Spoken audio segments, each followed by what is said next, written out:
Hello विद्यार्थियों, आप सभी का आपके अपने इस यूट्यूब चैनल में बहुत बहुत स्वागत और अभिनंदन है। जैसा कि आपको पता कि हम लोग सत्र 2023 और 24 के लिए कक्षा 10वीं की गणित पढ़ना आरंभ कर चुके हैं, जिसमें हम लोगों ने पहला चैप्टर वास्तविक संख्या, बहुपद और दो चर वाले रैखिक समीकरण के क्वेश्चन सॉल्व कर चुके हैं। रेफरेंस बुक के रूप में हम लोग मेन एनसीईआरटी बुक का इस्तेमाल कर रहे हैं। आज जो हम लोग चर्चा करने वाले हैं वो प्रश्नावली 4 की बात है, जिसमें हम लोग एक क्लास कर भी चुके हैं। प्रश्नावली 4.1 को सॉल्व कर चुके हैं और द्विघात समीकरण क्या होता है उसके बेसिक कंसेप्ट को भी समझ चुके हैं। आज जो हम लोग चर्चा करने वाले हैं वो चर्चा करने ये वाले हैं कि गुणनखंड द्वारा द्विघात समीकरण को हल कैसे किया जाता है। आप नए हो या इसके पहले भी यदि आप दो बहुपद यानी आपने दूसरा चैप्टर बहुपद पढ़ा होगा तो निश्चित तौर से गुणनखंड करना आपको करने आता होगा। बस यहाँ पर अंतर यह है कि इक्वेशन 0 के रहेगा। फिर भी मैं अपनी तरफ से आपको बताता हूँ कि हमें दो घात बहुपद का द्विघात समीकरण का ax² bx + c = 0 ये स्टैंडर्ड फॉर्म होता है द्विघात समीकरण का। अब इसके माध्यम से हम गुणनखंड से इस द्वारा इसकी सॉल्व कैसे करेंगे, इसके मूल कैसे निकालेंगे, तो वो देखिए।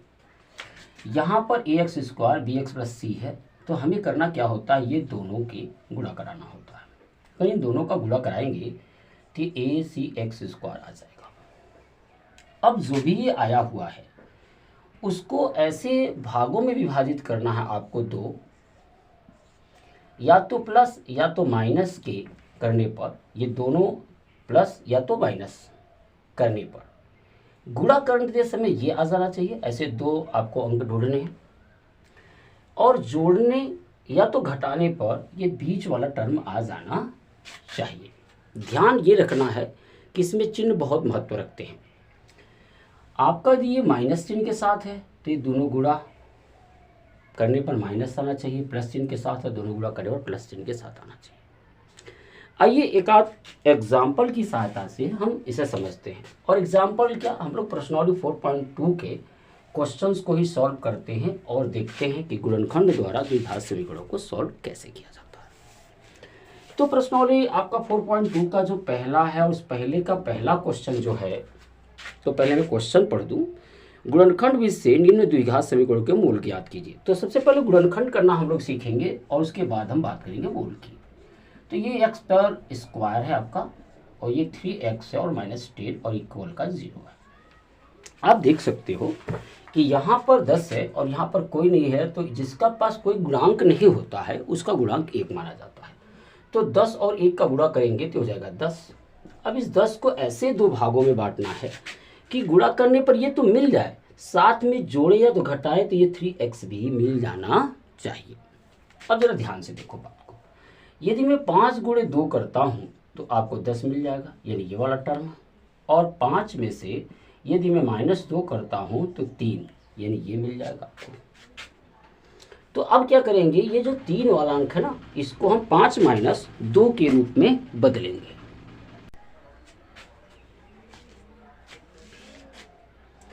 तो आपने देखा कि यहाँ पर 5 × 2 करने पर हमें 10 मिल जा रहा है और 5 में से 2 घटाने पर 3, ये वाला बीच वाला टर्म मिल जा रहा है। तो इस बीच वाले टर्म को करना क्या है, आपको 5 - 2 के रूप में लिखना है। जैसे x², यहाँ पर 5 - 2 कर देंगे, बाहर x रहेगा और ये -10 के इक्वल 0 कर दिया। तो ब्रैकेट जैसे तोड़ूंगा तो ये x इन दोनों जगह पर गुणा करेगा और इस बाहर होने की वजह से ये अंदर का चिन्ह क्या होगा, बदल जाएगा, प्लस का माइनस बन जाएगा। तो ये हो गया x² - 5x और ये बाहर के ऋण की वजह से ये हो जाएगा +2x - 10 इक्वल 0 के। अब देख सकते हो 5 और 2 गुणा करोगे 10 मिलेगा और -5x से 2x घटा दोगे तो आपका ये आपका -3x मिल जाएगा। अब यहाँ से x² - 5x एक ब्रैकेट में कर लेना है आपको और दूसरे में हो गया 2x - 10 इक्वल 0 के। यहाँ देख सकते हो दोनों जगह पर x कॉमन है, तो यहाँ से x कॉमन कर लोगे तो हो जाएगा x - 5 के। यहाँ पर दोनों जगह पर देखो, यहाँ 2 है, इस 10 में भी 2 है, देखो 5 × 2 तो 2 भी है। तो यहाँ से 2 कॉमन कर लेंगे तो ये 2 खत्म, 2 करना 2, यानी कि कॉमन निकालते समय करते क्या है, हम इसे 2 से भाग यहाँ कर रहे हैं, वही जिसको कॉमन निकालेंगे वहाँ भाग करते हैं। अगर दोनों जगह वो हो तभी कॉमन निकलेगा। तो यहाँ 2 से 2 कट जाएगा, x हो जाएगा 2, 5 हो जाएगा आपका 10। ये आपको समझाने के लिए मैंने किया था। वैसे ही मैंने यहाँ x निकाला तो x से यहाँ पर भी भाग लगाई और यहाँ पर भी भाग लगाई थी। तो x के 2 घात से घात चला जाएगा तो बचा x का, और एक से x खत्म हो गया तो बचा केवल 5। अब जिस धन के दोनों तरफ देखोगे तो आपके पास जो है x - 5 कॉमन दिखाई दे रहा है, तो फिर से हम कॉमन निकालेंगे तो ये खत्म और ये खत्म, बचा क्या x + 2 = 0 के। अब कह रहा मूल निकालिए। मूल की बात हुई कि अगर जिस तरह से हम बहुपद में शून्य निकाला करते थे वैसे ही 0 से जब इसकी तुलना करेंगे तो जो हमें अचर मान मिलेगा वो इसका मूल हो। तो चलिए देखते हैं ये जो x - 5 x + 2 है, यहाँ देखेंगे x - 5 = 0 के और x बराबर हो गया यहाँ 5 के, x + 2 = 0 के और x बराबर हो गया यहाँ -2। तो इसके जो मूल हो गए वो हो गया आपका 5 और -2 हो गया। अब इस 5 और -2 को यहाँ रखोगे x के जगह पे तो ये पूरा लेफ्ट हैंड साइड क्या हो जाएगा, इस 0 के बराबर हो जाएगा, नहीं समीकरण बैलेंस हो जाएगा। यानी ये दोनों ऐसे मान हैं यहाँ पर रखने के बाद ये समीकरण एकदम 0 के बैलेंस हो जाता है। तो इस तरह से हम लोगों ने प्रश्नोत्तरी 4.2 के पहले क्वेश्चन को भी सॉल्व किया और साथ में हम लोग ने सीखा कि गुणनखंड द्वारा किस प्रकार से हम द्विघात समीकरणों को यानी वर्ग समीकरणों को सॉल्व कर सकते हैं। पहले का दूसरा क्वेश्चन वो ये है, आपका 2x² है और यहाँ पर +x है -6 है = 0 की, यह दिखाई दे रहा है आपको। तो आपको करना क्या है, ये शुरू और लास्ट वाले का गुणा कराना। तो 6 और 2 गुणा करेंगे तो हो जाएगा 12। अब 12 को ऐसे भागों में बांटना आपको कि गुणा करने पर आपको 12 मिल जाए, लेकिन जोड़ने या घटाने पर 1 आना चाहिए। तो आप जानते हैं जोड़ने पर तो आएगा नहीं 1, घटाने पे ही आएगा, चूंकि कम लेना है तो घटाने पर ही आएगा। तो इसको जरा देखो, चाहो तो ऐसे गुणनखंड कर सकते हो। 2 छक्के 12 है, 2 3 6, ये 2 2 4 गुणे 3 कितना हो जाएगा 12, और 4 में से 3 जगह कितना हो जाएगा 1। तो अब क्या करोगे, अब x के पास बगल में ये 4 - 3 रखेंगे तो यहाँ हो जाएगा 2x² और यहाँ रख देंगे 4 - 3 और यहाँ आ जाएगा x - 6 = 0 के। जैसे ब्रैकेट तोड़ोगे तो बाहर धन चिन्ह है तो अंदर का चिन्ह बदलने की कोई ज़रूरत नहीं होती है, क्योंकि धन चिन्ह है आपका। 2x² जगह 4x यहाँ पर गुणा करेगा -3x - 6 = 0 के। यहाँ से आप देख सकते हो x कॉमन कर सकते हो, 2 भी है और x भी। तो चलो इसको ब्रैकेट में डाल लेते हैं, तब कॉमन करते हैं। ब्रैकेट में पार डाल लेने के बाद कॉमन करने में आपको थोड़ी आसानी होगी। यहाँ माइनस है तो अंदर का चिन्ह बदल जाएगा, ये हो जाएगा 3x + 6 के और ये हो गया यहाँ पर 0। तो यहाँ पर देखोगे आप 2 भी है, 4 में भी 2 है और x भी है, तो 2x कॉमन कर लेंगे तो बचेगा यहाँ x + 2। चूँकि 2x से यहाँ पर भी भाग लगाएंगे, 2x से यहाँ पर भी भाग लगाएंगे तो 2 से 2 कट जाएगा, 2 घात से घात चला गया तो बचा x और x कैंसिल, 2 दूना 4। आपको समझने के लिए मैंने ये लिखा। जो भी कॉमन लेते हैं, दोनों तरफ जो उपलब्ध होता है उसे हम कॉमन लेते हैं और उसी से इसमें भाग लगाते हैं, जो बचता है यहाँ रखते हैं। यहाँ देखो 3 है, 6 में भी 3 है तो 3 बाहर कर लेंगे तो 3 1 नाम 3 खत्म, 3 दूनी 6 x + 2 हो गया बराबर 0 के। अब दोनों जगह पर x + 2 है तो x + 2 फिर से हम लोग कॉमन कर लेंगे तो ये कैंसिल, बचा क्या 2x - 3 बराबर 0 के। अब इसके मूल के लिए करना क्या होगा, जैसे आप शून्य निकाला करते थे बहुपद का, उसी तरह से हम इसके शून्य से तुलना करके इसके शून्य निकालेंगे। यहाँ पर आप देख सकते हो x + 2 = 0 के है तो यहाँ हो जाएगा x बराबर -2 की, चूँकि प्लस था तो माइनस हो गया। यहाँ पर आप देखोगे 2x - 3 = 0 के है तो 2x बराबर हो जाएगा 3 के, यहाँ माइनस है तो प्लस हो जाएगा, x बराबर होगा 3/2 के। तो इस द्विघात का जो मूल हो गया वो हो जाएगा आपका ये हो जाएगा आपका -2 -2 और 3/2, ये इसके मूल हो गए। तो चलिए विद्यार्थियों, अब हम लोग प्रश्नावली 4.2 के पहले का जो तीसरा क्वेश्चन है उसको सॉल्व करते हैं और तीसरे क्वेश्चन को यानी पहले का तीसरा क्वेश्चन है। यहाँ दिया है √2x² और फिर है प्लस का 7x और फिर है आपका +5√2 और यहाँ पर इक्वल 0 है।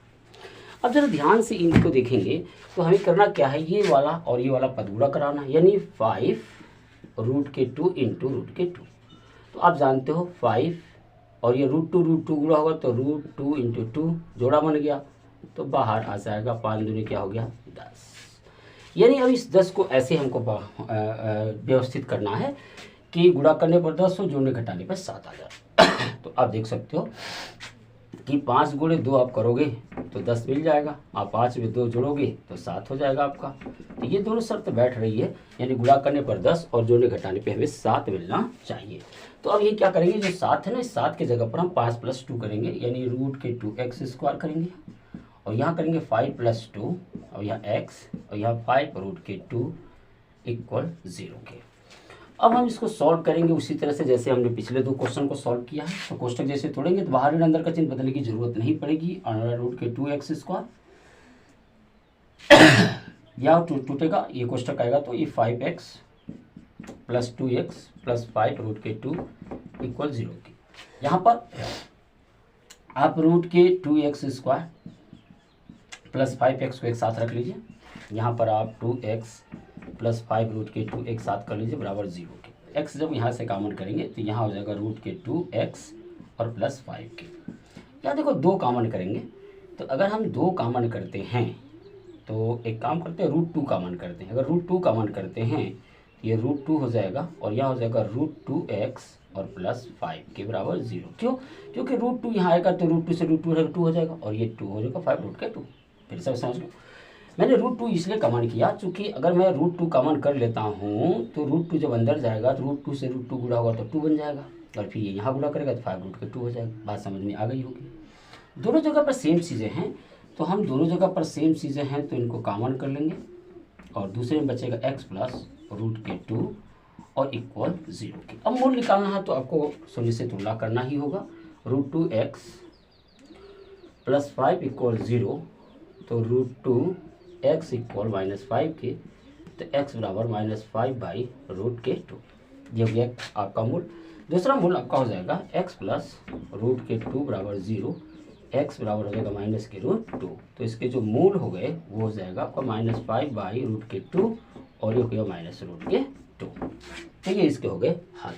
तो हमने प्रश्नावली 4.2 के पहले के तीसरे क्वेश्चन को भी सॉल्व कर लिया, और इसमें कुल 5 क्वेश्चन दिए हुए हैं। तो इन 5 क्वेश्चनों में से 3 क्वेश्चनों को सॉल्व कर दिए हैं, और आशा करते हैं कि आप जो है शेष क्वेश्चन को इस तरह से सॉल्व कर पाएंगे। अब इसके कुछ इबारती प्रश्न भी हैं, तो उन इबारती प्रश्नों को भी बाबू हम लोग सॉल्व करेंगे कि ऐसी 2 संख्याएं हमें पता करनी है कि ऐसी 2 संख्या ज्ञात कीजिए जिनका योग 27 हो और गुणनफल 182 हो। यानी योग 27, ये कह रहा है कि ऐसी 2 संख्याएं ज्ञात करना है जिनको जोड़ने पर 27 मिले, और गुणा करेंगे तो आपको मिलेगा 182। ये तो देखो, अब इसको 2 तरह से लगा सकते हो। एक संख्या को x मान लो, दूसरे को इसमें 27 में से x घटा दोगे तो दूसरी पता चल जाएगी, या आप एक संख्या को x मान लो, दूसरे में x यहाँ से भाग लगा दो। जब गुणा है, जब 2 संख्याओं का गुणा, देखो जैसे मान लो 3 × 4 अगर आपका 12 होता है, तो इनमें से मान लो एक पता है, तो इससे अगर भाग लगाओगे इसमें तो ये पता चल जाएगा, अगर इससे भाग लगाओगे इसमें तो ये वाला पता चल जाएगा। तो दोनों तरह से हम कर सकते हैं। यानी हम मान लेंगे कि माना पहली जो संख्या है वो आपकी x है, और दूसरी संख्या तो आपकी हो जाएगी, दूसरी जो संख्या होगी वो हो जाएगी आपकी 27 - x होगी। क्यों? जबकि 2 संख्याओं को जोड़ा गया है, तो एक हमने x माना तो 27 में से पहली संख्या घटाएंगे तो दूसरी संख्या तो मिलेगी। अब कह रहा है कि इनका गुणा कितना है, 182 की, यानी x और 27 - x का यदि हम गुणा कराएंगे तो 182 मिल जाना चाहिए। अब हमें वो संख्या ज्ञात करनी है, तो हमारा 2 घात समीकरण बनने वाला है। यहाँ गुणा करेंगे तो हो जाएगा 27x, ये हो जाएगा x², ये हो जाएगा 182 के। इसको आप अवरोही क्रम में लगा लें तो ये हो जाएगा -x² + 27x, इसको डालेंगे तो -182 = 0। कर ये ऋण हटाना चाहते हो तो आप इस ऋण को हटाओ, बाकी सारे चिन्ह विपरीत कर दो। यानी ये माइनस है तो प्लस करना चाहते हो तो ये प्लस है तो माइनस होगा, माइनस है तो प्लस हो जाएगा। तो आप इस तरह से चिन्हों को भी आसानी से बदल सकते हैं, कोई प्रॉब्लम नहीं। अब आपको पता है कि यहाँ कोई गुणांक नहीं है, तो 1 है, यहाँ गुणांक 182 है, यहाँ तो 182 और 1 का गुणा करेंगे तो 182 आना चाहिए। और 182 को ऐसे करना है हमको कि गुणा करने पर 182 जोड़ने घटाने पर 27 आना चाहिए। तो करना क्या है हमें, 182 जो हमारा ये है इसका हम लोग करेंगे गुणनखंड। हमने क्या किया यहाँ पर कि 182 का गुणनखंड किया। यहाँ पर हम क्या किए कि 2 9 18, 2 का नाम 2, फिर 13 7 91 और 7 1 9 7। तो यहाँ पर देख सकते हैं इन दोनों को एक साथ रखा था, 7 दूनी 14 गुणे 13, तो ये 182 के हो जाएगा आपके। और 14 धन 13 अगर हम जोड़ते हैं तो ये हमारा 27 के बराबर हो जाता है। तो अब जो 27 है उसके स्थान पर हमें 14 और प्लस 13 रखनी है। तो अब हम यहाँ पर रखेंगे और सॉल्व करेंगे। यहाँ पर हम रख सकते हैं एक्स स्क्वायर और यहाँ रख सकते हैं 14 धन 13 और ये बाहर x और यहाँ हो जाएगा 182 इक्वल 0 के। जैसे कोष्टक तोड़ोगे आप तो हो जाएगा एक्स स्क्वायर, यहाँ माइनस के 14x, बाहर ऋण है अंदर का चिन्ह बदलेगा, माइनस के 13x और यहाँ आपका हो जाएगा 182 इक्वल 0 के। अब ये जो है एक्स स्क्वायर माइनस 14x को एक साथ रखेंगे, यहाँ से आप 13x, बाहर ऋण है अंदर का चिन्ह बदल देंगे, माइनस 182 हो जाएगा इक्वल 0 के। चूँकि यहाँ ऋण है तो अंदर का चिन्ह आपको बदलना पड़ेगा, प्लस है तो माइनस, माइनस है तो प्लस करना पड़ेगा। दोनों जगह x कॉमन है तो यहाँ हो जाएगा x माइनस 14 और यहाँ पर आप 13 कॉमन कर सकते हैं तो यहाँ x माइनस 14 हो जाएगा इक्वल 0 के। देख सकते हैं x माइनस 14 दोनों जगह है, तो आप x माइनस 14 को आप ऐसे बाहर कर लो, कॉमन ले लो, ये खत्म, बचा क्या x माइनस 13 इक्वल 0 के। तो x बराबर x माइनस 14 बराबर 0, x बराबर हो गया 14 के, और x माइनस 13 इक्वल 0, x बराबर हो गया आपका 13 के। तो इस तरह से आप देख सकते हो कि जो संख्याएं होंगी 13 और 14 होंगी। हमने प्रश्नावली 4.2 के जो तीसरा क्वेश्चन था उसको भी हम लोगों ने सॉल्व कर दिया कि दो क्रमागत धनात्मक पूर्णांक ज्ञात कीजिए जिनके वर्गों को 365। दो क्रमागत धनात्मक पूर्णांक, यानी धनात्मक हो लेकिन क्रमागत हो। जब क्रमागत की बात करेगा तो हम केवल एक का अंतर मान के चलेंगे, लेकिन जब सम क्रमागत या वो विषम क्रमागत की बात करेगा तो हम अंतर 2 का मान के चलते हैं। तो यहाँ पर केवल क्रमागत की बात करा कि दो क्रमागत धनात्मक पूर्णांक ज्ञात कीजिए जिनके वर्गों को 365। तो मान लिया कि पहली संख्या, मान लिया जो आपकी पहली संख्या होगी, पहली संख्या x है, x, और दूसरी क्रमागत संख्या आपकी x प्लस 1 है, क्योंकि क्रमागत में केवल एक का अंतर होता है। अब वो कह रहा है कि दोनों का जो वर्गों का योग है वो 365 के बराबर है। यानी यदि मैं x का वर्ग करूं और x प्लस 1 का वर्ग करूं तो ये 365 के बराबर मिलता है। तो यह एक्स स्क्वायर और ये हो जाएगा a प्लस बी का होल स्क्वायर, तो a का वर्ग प्लस 2ab, तो x और 1 का गुणा करेंगे x होगा और दुगुना करेंगे 2x, एक का वर्ग एक ही होगा, ये हो जाएगा 365 के।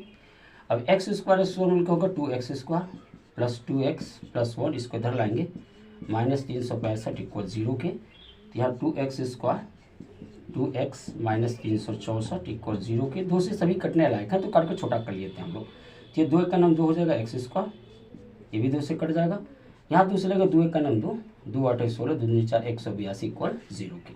फिर हमें 182 मिला और यहाँ पर हमें आपने भी जस्ट पीछे वाले क्वेश्चन में हमने देखा कि 182 के दो गुणनखंड हम लोग ढूंढ रहे थे, एक 14 और एक 13, तो 182 हो रहा था। और अगर आप 14 में से 13 घटा दो तो आपको एक में मिल जाएगा, क्योंकि बीच वाला पोस्ट एक ही है, तो हमें कोई बहुत ज़्यादा मेहनत करने की जरूरत नहीं है। जस्ट इसके पहले ही हम लोगों ने ये इस तरह के क्वेश्चन को सॉल्व किया। तो यहाँ पर एक्स स्क्वायर और यहाँ कर सकते हैं 14 माइनस 13 और यहाँ x माइनस 182 इक्वल 0 के। यहाँ ये ऊपर देखते हैं इसको, यहाँ पर जब कोष्टक तोड़ेंगे तो x इन दोनों जगह गुणा करेगा, बाहर धन चिन्ह है तो अंदर का चिन्ह बदलने की कोई आवश्यकता नहीं पड़ती है।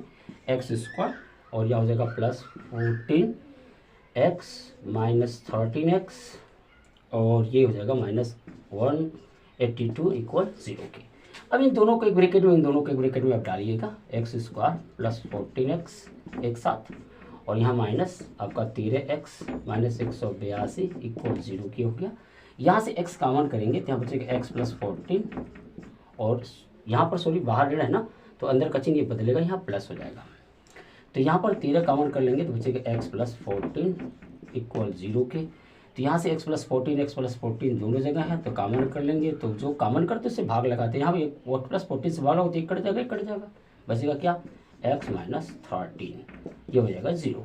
तो x प्लस 14 इक्वल 0 के, x बराबर माइनस 14 के और x 13 बराबर 0 के, x बराबर हो गया 30 के। या देखो ऋण के साथ आया है तो यह अमान्य होगा, क्योंकि ऋण के साथ आया है अमान्य है। क्यों होगा मान? क्योंकि उसने दो धन पूर्णांकों की बात कही थी, ऋण पूर्णांकों की तो बात तो कही नहीं थी। तो ये हो गया पहली संख्या आपकी जो हो जाएगी, वो पहली जो संख्या होगी आपकी हो जाएगी 13, और दूसरी संख्या जो होगी, दूसरी जो संख्या आपकी होगी वो हो जाएगी x+1। इसका मतलब 13 धन 1 यानी कितनी हो जाएगी? 14 के बराबर। तो इस तरह से हम लोगों ने प्रश्नावली 4.2 के जो आपका ये वाला क्वेश्चन था चौथा, ये चौथे क्वेश्चन को हम लोगों ने सॉल्व किया है। चलिए पांचवें और छठवें क्वेश्चन, जो दो और क्वेश्चन इसके बचे हैं प्रश्नावली 4.2 के, उसको भी सॉल्व कर लेते हैं। पांचवा क्वेश्चन आपसे ये कह रहा है कि एक समकोण त्रिभुज की ऊंचाई उसके आधार से 7 सेंटीमीटर कम है। समकोण त्रिभुज है, ये मान लीजिए एक समकोण त्रिभुज है और उसकी जो ऊंचाई है, जो उसकी ऊंचाई है वो आधार से 7 सेंटीमीटर कम है। एक समकोण त्रिभुज की जो ऊंचाई है उसके आधार से 7 सेंटीमीटर कम है। इसका मतलब अगर आधार को हम x मानते हैं तो ऊंचाई x-7 के बराबर होगी, और विकर्ण 13 सेंटीमीटर का है। तो अन्य दो भुजाएं ज्ञात कीजिए, और ये है आपके 13 सेंटीमीटर विकर्ण है, ये 90 डिग्री का कोण है। ये आपका क्वेश्चन इसी पर है, पांचवा क्वेश्चन है आपका 4.2 का। कह रहा कि आधार से ऊंचाई है वो 7 सेंटीमीटर कम है, तो ये मान लो आधार अगर x मानते हैं तो ऊंचाई x-7 हो जाएगी, और कर्ण 13 दिया है। तो यहाँ पर हम मान लिया आधार, क्यों आधार को मानना है? क्योंकि आधार से ही तुलना किया है। तो मान लिया आधार x सेंटीमीटर, तो ऊंचाई हो जाएगी आपकी x-7 सेंटीमीटर की, और जो कर्ण है वो दे रखा हमारा 13 सेंटीमीटर की। अब हमें इन दोनों भुजाओं को ज्ञात करना। तो आपको पता है कि समकोण त्रिभुज पर पाइथागोरस प्रमेय लागू होता है। हम लोग कह सकते हैं कि यहाँ पर लंब का वर्ग धन आधार का वर्ग बराबर होता है कर्ण के वर्ग के बराबर होता है। ये पाइथागोरस प्रमेय है। तो लंब यानी लंबाई का जो वर्ग होगा वो हो जाएगा आपका x-7 का वर्ग हो जाएगा। यहाँ पर आपका आधार का x² हो जाएगा और ये 13 का वर्ग हो जाएगा। यहाँ तक तोड़ेंगे तो ये हो जाएगा x² और फिर दोनों का गुणनफल गुना 7 दूनी 14x और 7 सते 49, ये हो जाएगा। ये हो गया आपका x² और 13 13 में 169। यहाँ पर अगर देखेंगे तो x मिल करके बन जाएगा 2x², यहाँ 14x, यहाँ 49 और यहाँ लाएंगे 169 बराबर 0। चूँकि इधर प्लस था तो इधर लाएंगे तो क्या हो जाएगा? माइनस हो जाएगा। अब इधर थोड़ा रफ कर लेते हैं तो आप देखोगे कि आपका 169 से 49 को घटा दो तो ये 0 हो जाएगा, ये हो जाएगा 120 के हो जाएगा आपका, यानी ये आपका बन जाएगा 120 के, यानी 2x² माइनस 14x और यहाँ पर आ जाएगा आपका माइनस का 120 इक्वल 0। 2 से ये भी कटेगा, ये भी कटेगा, ये भी, तो इसको छोटा कर लो, थोड़ा सा गुणनखंड करने में आसानी हो जाएगी। 2 का नाम 2, 2 7 14 और ये हो जाएगा 60 इक्वल 0 के। अब गुणा करने पर 60 जोड़ने घटाने पर आपको 7 लाना है, तो आप देख सकते हो 12 25 60। हाँ देखिए 12 25 होता है आपका 60 और 12 में से यदि 5 घटा दूँ तो 7 बच जाएगा। इसका मतलब यहाँ पर हम ये कर सकते हैं 12 और 5 को ले सकते हैं। तो यहाँ पर आप देख सकते हो ये हो जाएगा x² और जाएगा 12 और माइनस 7 के, या x लिख देंगे, यहाँ होता है 60 इक्वल 0 के। तो ये x² बाहर अंदर का चिन्ह बदलेगा और x दोनों जगह गुणा करेगा तो हो जाएगा 12x प्लस 7x माइनस 16 और इक्वल 0 के। तो अब इन दोनों को एक एक ब्रैकेट में भरते हैं, x² माइनस 12x एक ब्रैकेट में भर दिया और यहाँ पर प्लस 7x और माइनस 60 एक ब्रैकेट में भर दिया बराबर 0 के। यहाँ से x कॉमन करोगे तो हो जाएगा x माइनस 12 के और यहाँ 7 कॉमन करोगे तो हो जाएगा x 7 एक करना, यहाँ देखो अब 7 से भाग लगोगे तो ये 7 मैंने कहाँ से रख दिया, ओ सॉरी बहुत मिस्टेक हो गया है। यहाँ पर हमको 5 लेना था, हमने 7 रख दिया। हमें कहाँ से 7 आ गया है, यहाँ हमें 5 लेना था ना, तो यहाँ 5 रहेगा। तो हम यहाँ बहुत बड़ा मिस्टेक हो गया, यहाँ 5 रहेगा। जैसे 5 कॉमन कर लेंगे तो यहाँ बचेगा 12, 5 एक 5 5 दूनी 10 इक्वल 0 के। दोनों जगह है तो x माइनस 12 कॉमन हो गया, दूसरा x प्लस 5 बच गया बराबर 0 के। अब x माइनस 12 इक्वल 0 तो x बराबर हो गया आपका 12, यानी आधार 12 सेंटीमीटर है आपका, और x प्लस 5 बराबर 0, तो x बराबर -5 क्या आ गया, चूँकि ऋण नहीं हो सकती तो इसलिए अमान्य है।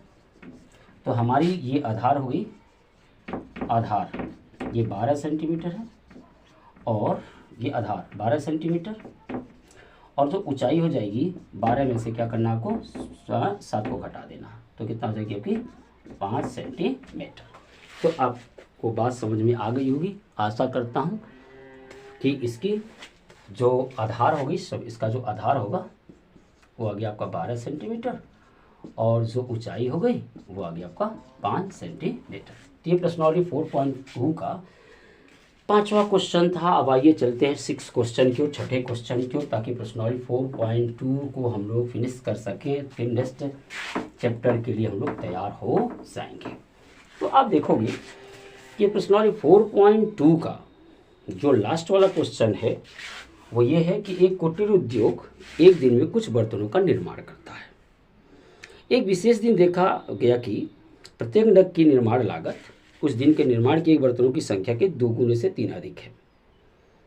जो तो कुल निर्माण लागत अगर 90 थी तो निर्मित बर्तनों की संख्या ज्ञात कीजिए। तो मान लीजिए उस दिन x बर्तन बने। चलिए क्वेश्चन 6 करते हैं। तो मान लिया उस दिन x बर्तन जो है बने, x बर्तन बने। जब x बर्तन बने तो बर्तन की जो लागत होगी, बर्तन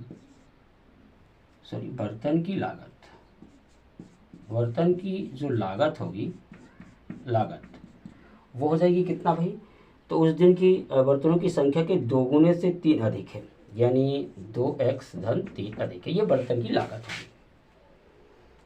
तो अब एक बर्तन की लागत हुई, ये बर्तन की लागत मतलब एक बर्तन की होगी, एक बर्तन की लागत है ये 2x + 3। अब कह रहा है कि बताओ भाई उस दिन 90 रुपये अगर कुल बर्तन की कीमत हुई, तो आपकी उस दिन अगर 90 रुपये बर्तन की कीमत है, निर्मित बर्तनों की संख्या पूछा नहीं, x का मान निकालना हमें। तो सीधी सीधी बात है, तो अगर एक बर्तन की कीमत इतनी है और इतने बर्तन हैं तो ये हो जाएगा आपका, और लिख देंगे इसको 90 के बराबर, ये हो जाएगा 2x², 3x - 90 = 0। 90 दूना 180, यानी 180, 90 दूना 180। अब इसको करना क्या है, गुणनखंड करिए, हमको 3 लाना है, घटाने पर जोड़ने पर तो आएगा नहीं। ये 90, ये 2 से भी कटेगा, 45, 3 से 15 × 3 = 45। तो जरा देखो 3 दूनी 6 दूनी 12, हाँ 15 और 12 हो जाएगा 180, और 15 में से यदि 12 घटा दूँ तो बच जाएगा आपका 3। तो यहाँ पर आपका 2x² और प्लस ये हो जाएगा 15 - 12, यहाँ हो जाएगा x - 90 = 0 के। 2x² यहाँ कोष्टक तोड़ेंगे, हो जाएगा 15x - 12x - 90 = 0 के। तो यहाँ से अगर x कॉमन कर लें तो बचेगा 2x + 15 के, और यहाँ अगर -12 कर लें, सॉरी 12 तो निकलेगा, वहाँ 12 + 60 = 72, नहीं 12 तो निकलेगा नहीं, ये निकलेगा आपका 6 से ही कटेगा ये, तो ये 6 निकलेगा, तो 2x बाहर ऋण अंदर का चिन्ह बदल जाएगा, 6 का 9 6 × 35 ये हो गया। तो ये 2x + 15 वहाँ पर भी यहाँ पर भी, यहाँ लिख लेते हैं, दिखेगा है, नीचे दिखेगा नहीं आपको। तो 2x + 15, 2x + 15 आप देख सकते हैं कॉमन हो जाएगा, तो बचेगा क्या, x - 6 के, ये हो गया बराबर 0 के। तो 2x + 15 बराबर 0 के, तो 2x बराबर -15 के, तो x बराबर -15 बटा 2, जो अमान्य होगा, चूँकि ऋणात्मक है इसलिए अमान्य होगा। x - 6 = 0, तो x बराबर कितना आया 6। तो बर्तनों की संख्या कुल थी 6। तो इस तरह से हम लोगों ने प्रश्नावली 4.2 के सारे क्वेश्चन हल कर लिए, और साथ ही में हमने ये भी सीखा कि गुणनखंड द्वारा द्विघात समीकरणों को कैसे सॉल्व करते हैं। तो फिर मिलते हैं नेक्स्ट क्लास में, और वहाँ सीखेंगे हम लोग कि द्विघात बहु समीकरणों को पूर्ण वर्ग बनाकर कैसे गुणनखंड करेंगे। तब तक के लिए हम